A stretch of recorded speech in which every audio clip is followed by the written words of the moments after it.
Wow! Ang bango! Itlog na naman. Huwag ka na maarte, Jopay. Kuya mo nga, oh, paborito niya yan. Tsaka pampalakas yan eh. Ay, syempre, paborito ko yan. Parang scores ko sa math. Itlog! Oh, siya, mga nakuha na kayo ng kanin niya. Dali, oh. Pa, nga pala, nanalo kami kanina sa liga. Oh, talaga ba, nak? Uy, congrats, ikaw, Jopay. Ay pa, di ka maniniwala. Sobrang galit ko kanina. Kaso muntik kong makalimutan. Isang nag-iinit at nagliliyab na balita na naman ang hatid ng ating istasyon para sa umagang ito. Isang panibagong kaso na naman ng sunog ang namataan sa bayan ng Sitio Santa Cruz. Kasalukuyang iniimbestigahan nito ng mga otoridad kung ano ang naging sanhi ng sunog. Batay sa mga ulat, isang pamilya ang natagpuang sawi sa lugar. Kinikilala ang sina Marvin at Jessa Pargais at ang kanilang isang anak. Dami na yung mga bibili sa palengke, ha? Okay pa, sa tray ng itlog. Sa tray ng itlog. Ano ba yan? Iba naman. Huwag na kayo mag-away. Uy, wait. Sino yun? May kampanya ata. Tara.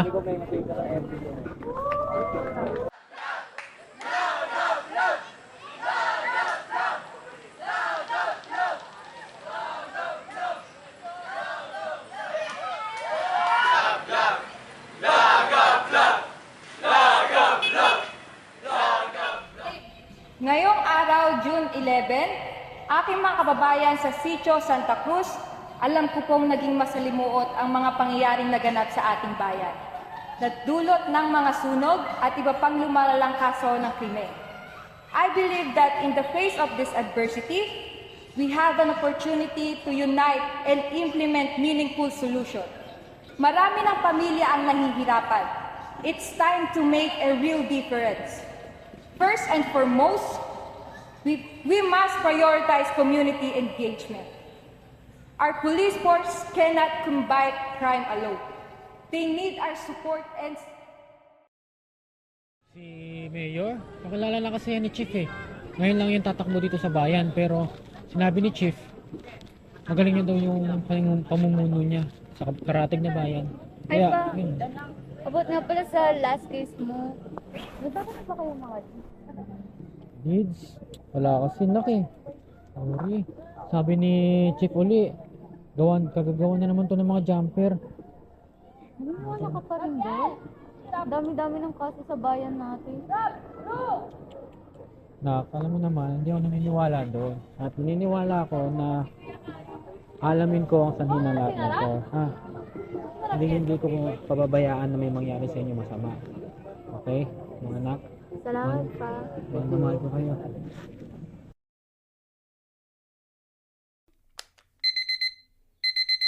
Teka lang ha. Tatawag na yata ako sa police station. Hello? Chief? Yes, Chief. Sige. Muna na ako mga anak ha. Uwi mo na yung mga pinamalengke natin ha. Muna na ako. Bye pa. Bye. Bye.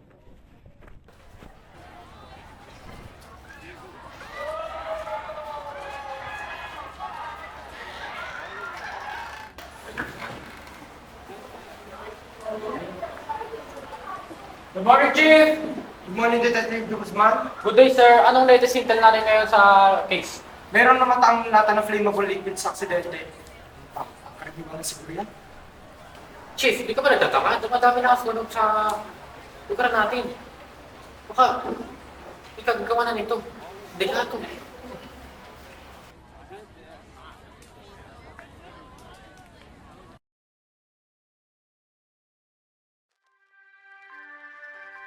Sa ulo ng mga nagbabagang balita, kasalukuyang nasa kustudiya na at iniimbestigahan ng Santa Cruz National Police ang tinutukoy na gusaling na sunog 3:00 ng hapon kahapon.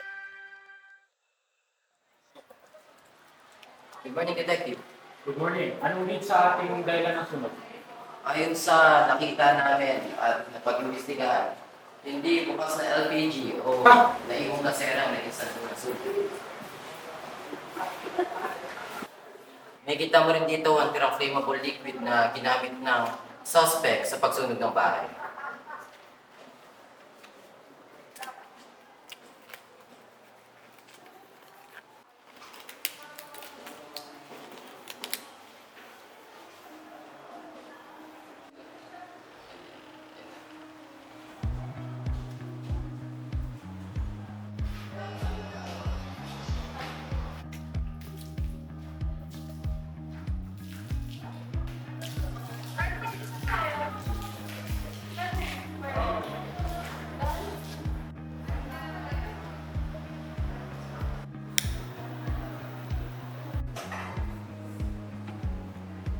At base sa may-ari ng apartment, nasabi niya na bago lang yung lalaki. At ngayon nangyari ang insidente na wala, na parang bula. Nakilala ba ang suspect? Sorry, Detective, pero wala na po kami nakuhang impormasyon sa pagkakakilanlan ng lalaki.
Chief, tingnan mo to. Pakinggan mo ako. Nakita tong lata na to sa ating last case, di ba? Oo. Lata na isang flammable liquid. At katulad niya sa nabibili na TNC hardware. Malay mo, nagkataon lang. May-ari ng, yung sa may-ari ng bahay na yun ay trabahador doon sa hardware eh. Chief, hindi pa karaniwan na yung lata na to. Magsasanhin namin lahat ng sunog. Ganito kasi yan, hindi sa lahat ng oras yung lata na lang lagi yung cases na yan. Malay mo, LPG lang yan o kaya yung mga nagja-jumper doon sa lugar nila. Chief, sa dami-dami na ng sunog dito sa ating lugar. Hindi mo pa nakikita? Hindi na to natural. Walang katuturan. May ebidensya ka ba? Anong gusto mong patunayan dito? Chief, ilang beses ko na nakita ang lata na to. At sa tindahan, may nakita ako na kung bumibili ng lata na to, sinasabi ko sa'yo. Isipin mo na mabuti ang sitwasyon, Detective. Hindi sa lahat ng oras, naninisi ka lang dyan ng kung sino-sino. Ano nasa isipan mo? Coincidence na lang? Chief, buhay ng mga pamilya ang nakasalalay dito. Magbubulag-bulagan na naman pa tayo. Ay nako,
Namumukhaan kita.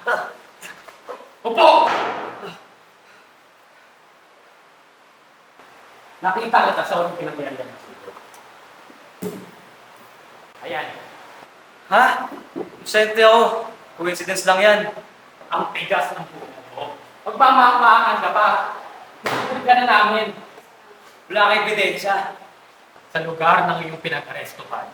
Ito. Magpaliwanag ka! Wala akong kinalaman dyan. Nahuli ka na namin sa isang surveillance. Binibili mo yan sa convenience store. Sige, sabihin na natin, andun ako. Pero, wala akong sinindihan. Sabihin na natin may kaibigan akong firebender. Ano? Sino ang mastermind nyo? Walaan mo. Hindi mo alam kung ilang pamilya ang nagdudusa tuwing linggo dahil sa mga pakana nyo!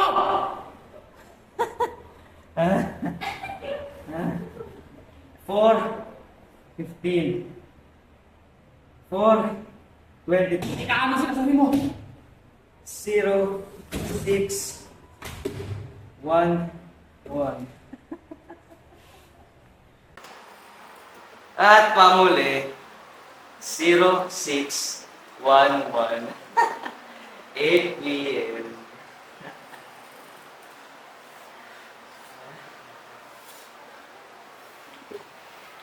Batayan mo nga itong lokong to! Takbo! Takbo!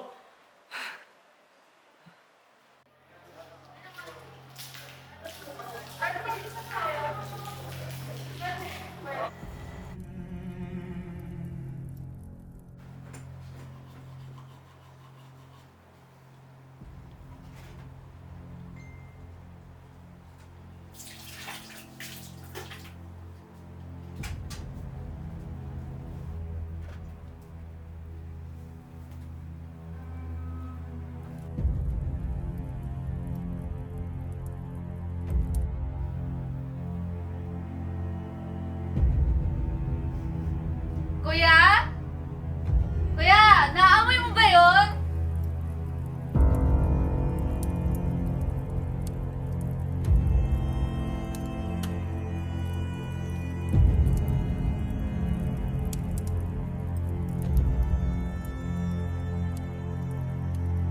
Kuya?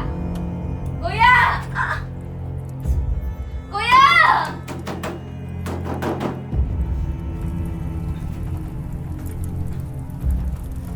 Kuya! Kuya! Kuya!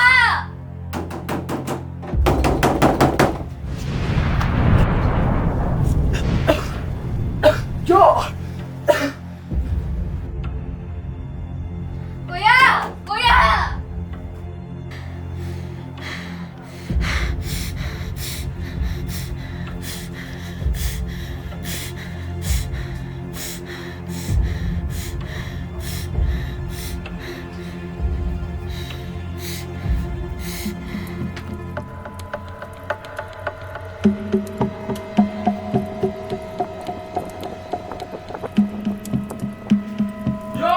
Bipo, Jo! Sa paligid mo! Umalaman yung bipo!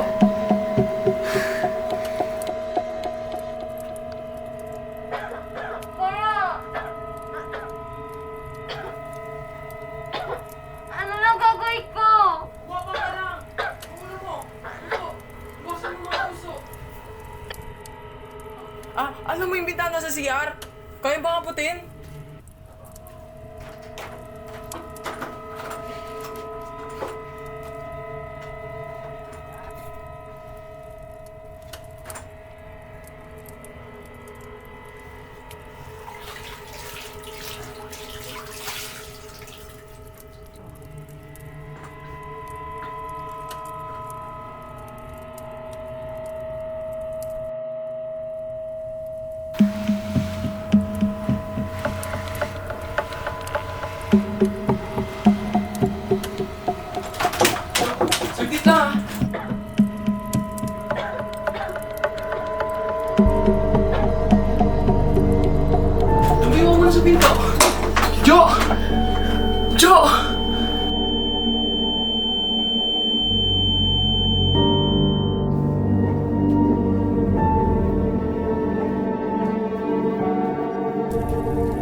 Dalihan mo yung bahay niya masusunog.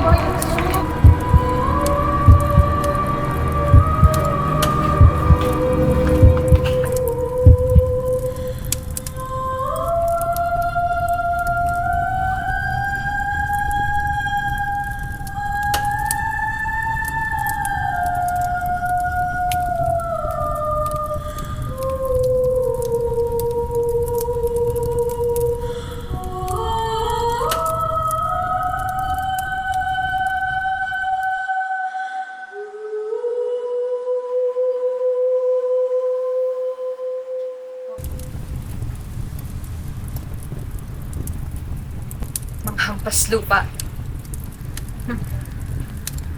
Nag-iinit na balita na naman ang matutuhayan natin sa araw na ito.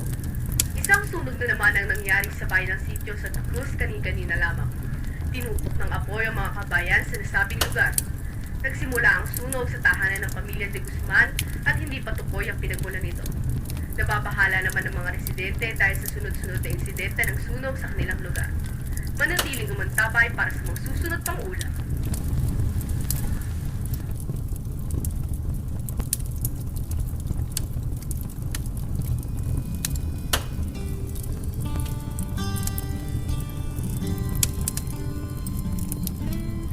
Ikaw at ako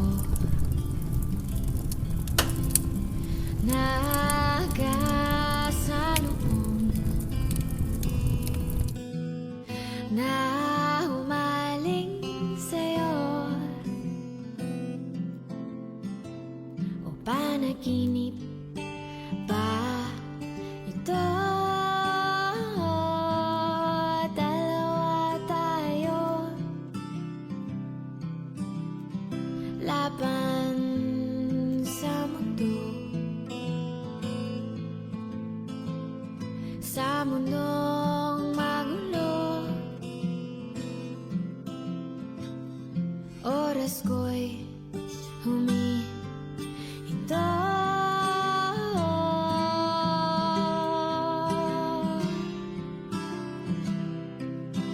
Ayaw nang lumayo pa sa piling mo. Sa'yo ako'y buong buo.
Production.